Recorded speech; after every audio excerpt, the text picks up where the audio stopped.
Dari masa ke masa, manusia selalu mengisi ruang dan waktu dengan tema dan kronologi peristiwa yang disuguhkan alam raya, sehingga membuat manusia menyikapi demikian dengan berbagai inovasi. Bisa kita lihat saat ini bahwasanya segala macam penemuan mesin sudah merangsak masuk bahkan pada sela-sela yang dimana seharusnya merupakan otoritas manusia. Sebut saja korek api, di mana pada zaman dahulu orang bisa menyulut api dengan menggesek-gesekkan benda keras seperti batu, kayu, bambu, dan lain-lain. Kemudian mesin cuci, di mana mungkin 15 tahun yang lalu orang-orang masih mencuci secara manual. Sekarang sudah ada mesin cuci dan barang-barang lainnya. Namun, apakah kita sadari bahwa di semakin masifnya modernisasi, ada sesuatu yang tak bisa berubah, tak lekang oleh waktu, yaitu salah satunya perasaan manusia.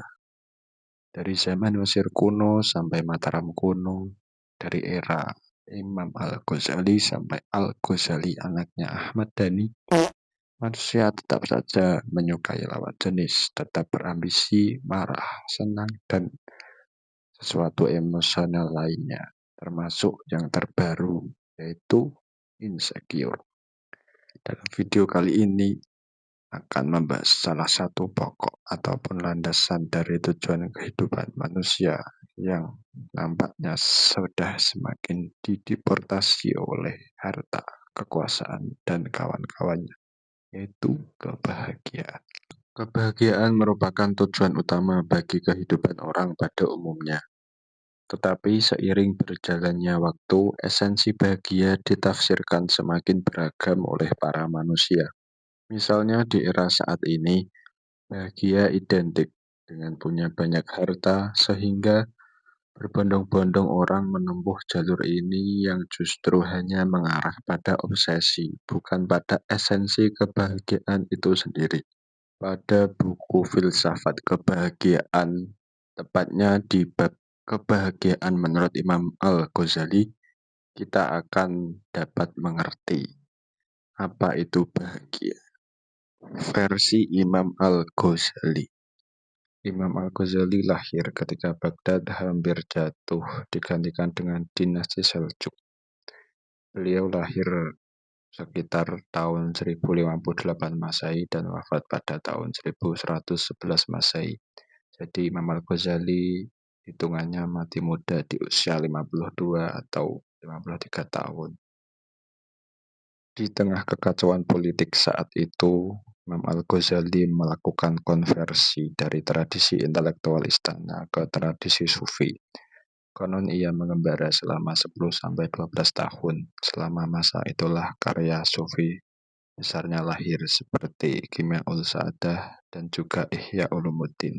Di samping karya-karya Imam Al-Ghazali yang teramat banyak, khususnya di bidang tasawuf atau filsafati, beliau sering memakai bahasa yang cukup mudah dipahami untuk semua kalangan, sehingga para intelektual pengkajinya kadang menganggap analisisnya kurang tinggi.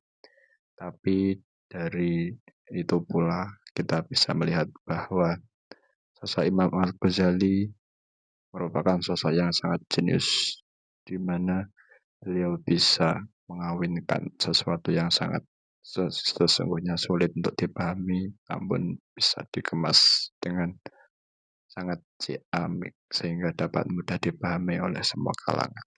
Baiklah, langsung saja untuk yang pertama kita akan memahami 5 macam nikmat menuju kebahagiaan. Nomor 1, untuk mencapai sebuah kenikmatan bahagia sebenarnya sangatlah mudah, karena kita semua sudah memiliki fasilitas yang diberikan Tuhan berupa kenikmatan duniawi dan kenikmatan ukhrawi. Akan tetapi menurut Imam Al-Ghazali, dengan background latar belakang sosok muslim, maka beliau menempatkan kenikmatan akhirat di tier tertinggi. Nikmat akhirat sebenarnya sangatlah sulit dijelaskan karena keberadaannya yang sangat misterius, yang gaib, dan informasinya sampai kepada kita hanya berupa data-data tekstual yang didapat secara kasyaf atau ya melalui telepati atau semacamnya lah, yang biasa disebut apalah itulah, nggak tahu, saya kurang dalam mengaji. Intinya seperti itu, sehingga kita sulit untuk menafsirkan bagaimana nikmat akhirat itu, dan bahkan banyak juga yang terjadi di sekeliling kita, orang-orang bagaimana ketidakpercayaannya dengan akhirat tersebut. Ya you know lah. Oke, tetapi kenikmatan akhirat, kenikmatan tertinggi dapat kita capai dengan syarat kita sudah selesai dengan kenikmatan duniawi. Karena kalau kita belum selesai dengan kenikmatan duniawi itu sendiri, bagaimana kita bisa fokus pada kenikmatan akhirat?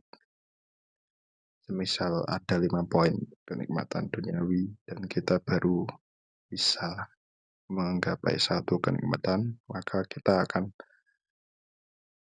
jiwa kita akan mendorong kita untuk memperoleh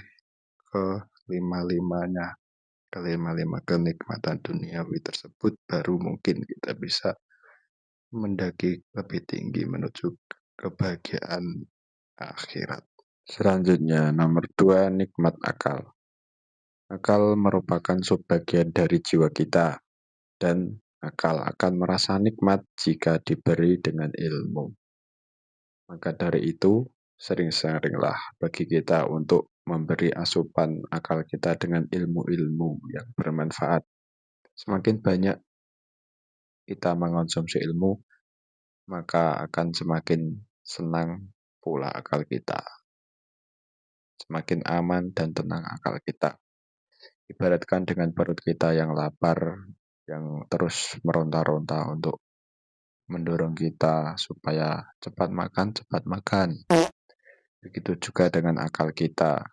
Sebenarnya ia mengode kita untuk mentransfusi ilmu-ilmu supaya terhadap akal kita yang sedang kelaparan. Akan tetapi, kelaparan akal kita sering kita abaikan, sehingga mungkin menjadi sebab akal kita mudah berpikiran yang tidak-tidak, atau yang sekarang dikenal dengan overthinking. Perlu digarisbawahi bahwasannya perolehan ilmu itu melalui berbagai proses yang sedemikian rupa, tidak serta-merta kita memperoleh sebuah informasi kemudian kita menyebarkannya bisa dikatakan sebagai ilmu.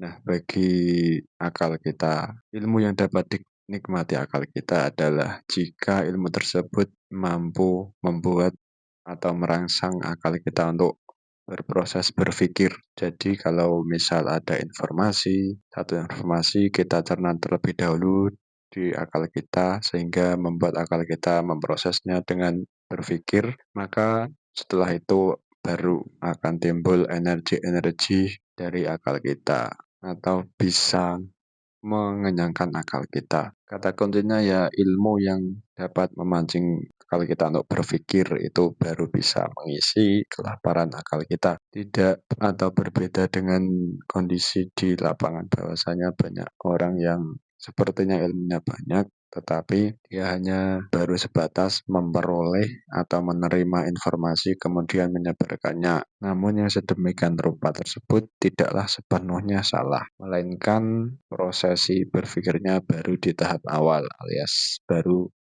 step tingkatan pertama. Belum dilanjutkan ke tingkatan selanjutnya, tapi sudah di-outputkan. Maka dari itu mungkin bisalah diterapkan lagi prosesi berpikirnya ke tingkatan selanjutnya, supaya ilmu dan informasi yang kita sebarkan bisa benar-benar merupakan ilmu yang daging atau yang bisa mengenyangkan akal kita, sehingga akal kita akan menjadi paham, selanjutnya tenang, tidak bikin kita galau gundah dan tidak bengek kawan-kawan lainnya. Nomor tiga, kedirian atau pribadi. Supaya hidup kita tenang, tentunya kita harus mempunyai pendirian yang kuat untuk menjaga diri kita dari berbagai larangan-larangan yang berpotensi membuat hidup kita menjadi gusar atau tidak tenang. Contoh gampangnya kalau dalam Islam kita harus menjauhi perbuatan haram, maksiat, dan subhat supaya jiwa kita tenang. Keempat, kesungguhan dan keberanian. Hidup kita haruslah dijalani dengan serius, punya cita-cita serta target. Tak lupa keberanian untuk mencapai cita-cita tersebut. Sebagai ibarat, kalau kita akan piknik sudah memiliki tujuan objek wisata, misal Indomaret Wonosobo, maka kita akan memacu kaki kita mengendarai mobil atau kendaraan menuju Indomaret Wonosobo. Beda cerita kalau kita mau piknik tidak tahu arah dan tujuan, maka kita hanya akan berjalan tidak tahu arah.